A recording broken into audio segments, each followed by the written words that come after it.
नमस्कार. श्री स्वामी समर्थ सर्वांना. 29 जानेवारी 2024 या रोजी संकष्टी चतुर्थी आलेली आहे. या वर्षातली ही पहिली संकष्टी चतुर्थी आहे आणि योगायोगाने ही संकष्टी चतुर्थी सोमवारी आलेली आहे. सोमवार हा भगवान शंकरांचा दिवस आहे आणि त्याचप्रमाणे गणपती बाप्पा हे भगवान शंकरांचे पुत्र आहेत. त्या आपल्याला जर का वाटत असेल गणपती बाप्पांनी आपली कोणतीही इच्छा पूर्ण करावी तर या दिवशी आपल्याला गणपती बाप्पांपाशी एक जास्वंदाचं पान ठेवायचं आहे. बघा, या उपायाने तुमची जीही काही इच्छा असेल ती इच्छा पूर्ण होणार आहे. गणपती बाप्पा हे विद्येचे देवता आहेत. गणपती बाप्पा हे विघ्नहर्ता आहेत. गणपती बाप्पा हे संकटनाशक आहेत. आपली जीही काही इच्छा असेल, आपलं जेही काही संकट असेल, अडचण असेल ती गणपती बाप्पा पूर्ण करतील. गणपती बाप्पा हे विद्येचे देवता आहेत. त्याचप्रमाणे संकष्टी चतुर्थी ही गणपती बाप्पांना समर्पित आहे. 29 तारखेला सोमवारी तुम्हाला जास्वंदाचं एक पान या ठिकाणी ठेवायचं आहे. यामुळे तुमची इच्छा पूर्ण होणार आहे. व्हिडिओला सुरुवात करण्या अगोदर तुम्ही जर का चॅनेलवर नवीन असाल तर चॅनेलला सबस्क्राईब करा आणि बाजूच्या बेल आयकॉनला प्रेस करा. संकष्टी चतुर्थीच्या दिवशी तुम्हाला गणपती बाप्पांची विधिवत पद्धतीने पूजाही करायची आहे. गणपती बाप्पांना तुम्ही पाण्याने, दुधाने, पंचामृताने अभिषेक घालू शकतात. अभिषेक घालत असताना तुम्ही गणपती अथर्व शीर्षाचं पठण करू शकतात किंवा यूट्यूबला लावून ते श्रवण करत तुम्ही गणपती बाप्पांना अभिषेक घालू शकतात. यानंतर गणपती बाप्पांना हळदी, कुंकू, अक्षदा, फूल अर्पण करायचं आहे. जास्वंदाचं फूल, दुर्वा, त्याचप्रमाणे गुळ खोबऱ्याचा नैवेद्य किंवा मोदकाचा नैवेद्य तुम्ही त्यांना अर्पण करू शकतात. संकष्टी चतुर्थी ही गणपती बाप्पांना समर्पित असल्यामुळे या दिवशी तुम्हाला गणपती बाप्पांची या पद्धतीने पूजा करायची आहे. तुम्ही उपवास करा अगर नका करू, तुम्हाला या पद्धतीने गणपती बाप्पांची पूजा ही प्रत्येक संकष्टी चतुर्थीला करायची आहे. त्याचप्रमाणे तुम्हाला या दिवशी ज्याही काही सेवा करायच्या असतील, उपाय करायचे असतील ते तुम्ही करू शकतात. कारण या दिवशी तुम्ही केलेली सेवा, केलेले उपाय गणपती बाप्पा हे नक्कीच पूर्ण करतात. आपण जो उपाय बघणार आहोत तो उपाय तुम्ही दिवसभरात कधीही करू शकतात. तुम्ही तुमच्या सवडीनुसार, टायमानुसार हा उपाय करायचा आहे.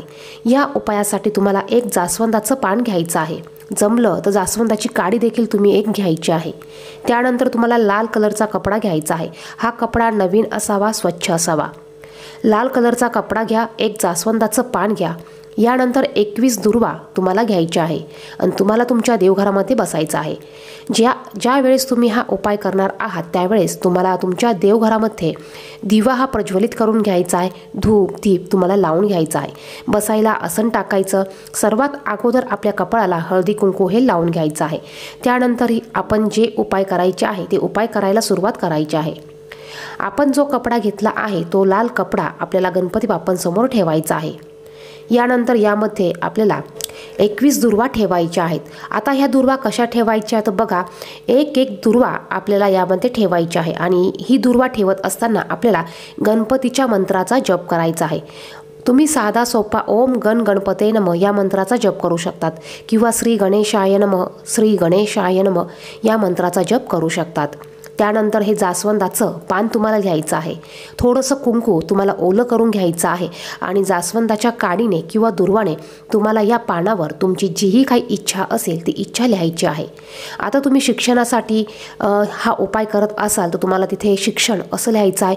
नोकरीसाठी करत असाल तर नोकरी, धंद्यासाठी करत असेल तर धंदा, व्यवसाय, प्रगती, घर, बांधकाम, म्हणजे बघा तुमची जीही काही इच्छा असेल ती इच्छा तुम्हाला थोडक्यात किंवा शॉर्ट फॉर्ममध्ये या पानावर लिहायची आहे. धनसंपत्ती, तुम्हाला जर का पैशाचा प्रॉब्लेम असेल तर पैसे मिळणे किंवा कर्ज कमी होणे, जीही काही समस्या असेल ती समस्या तुम्हाला ह्या पानावर लिहायची आहे आणि हे पान तुम्हाला त्या लाल कपड्यामध्ये ठेवायचं आहे. देठाचा भाग हा गणपतीकडे येईल अशा पद्धतीने हे पान ठेवायचं आहे. यावर या दुर्वा तुम्हाला ठेवायच्या आहेत आणि याची तुम्हाला एक पोटली तयार करायची आहे. त्यानंतर ही पोटली तुम्हाला हातात घ्यायची आहे आणि तुम्हाला 108 वेळा ओम विघ्नहर्ताय नमः या मंत्राचा जप करायचा आहे किंवा मग तुम्ही साध्या सोप्या मंत्राचा जप करू शकतात. यानंतर तुम्हाला 1 वेळा गणपती अथर्व शीर्षाचं पठण करायचं आहे. फलश्रुती देखील म्हणायची आहे. यानंतर तुम्हाला 1 वेळा गणपती संकटनाशक स्तोत्र जे आहे ते स्तोत्र तुम्हाला एक वेळा म्हणायचं आहे। या पद्धतीने तुम्हाला ही सेवा करायची आहे। त्यानंतर तुम्हाला ही पोटली घेऊन तुम्हाला गणपती बाप्पांच्या मंदिरात जायचं आहे। बघा, आता ही सेवा करून झाल्यानंतर ही पोटली तुम्ही तुमच्या घरात, देवघरात गणपती बाप्पांसमोर ठेवा।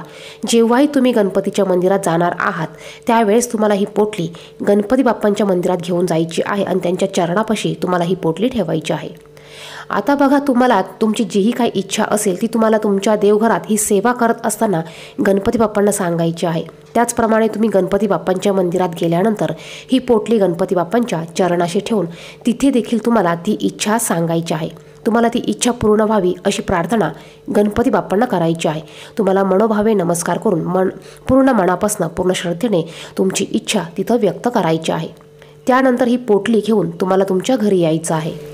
घरी आल्यानंतर ही पोटली तुम्ही तुमच्या देवघरामध्ये गणपती बाप्पांसमोर ठेवू शकतात। दुसऱ्या दिवशी सकाळी तुमची देवपूजा झाल्यानंतर ही पोटली तुम्हाला घ्यायची आहे। जर का तुम्ही पैशाच्या बाबतीत तुमचे प्रश्न किंवा अडचण मांडले असेल तर तुम्ही ही पोटली तुमच्या कपाटात तिजोरीमध्ये ठेवायची आहे।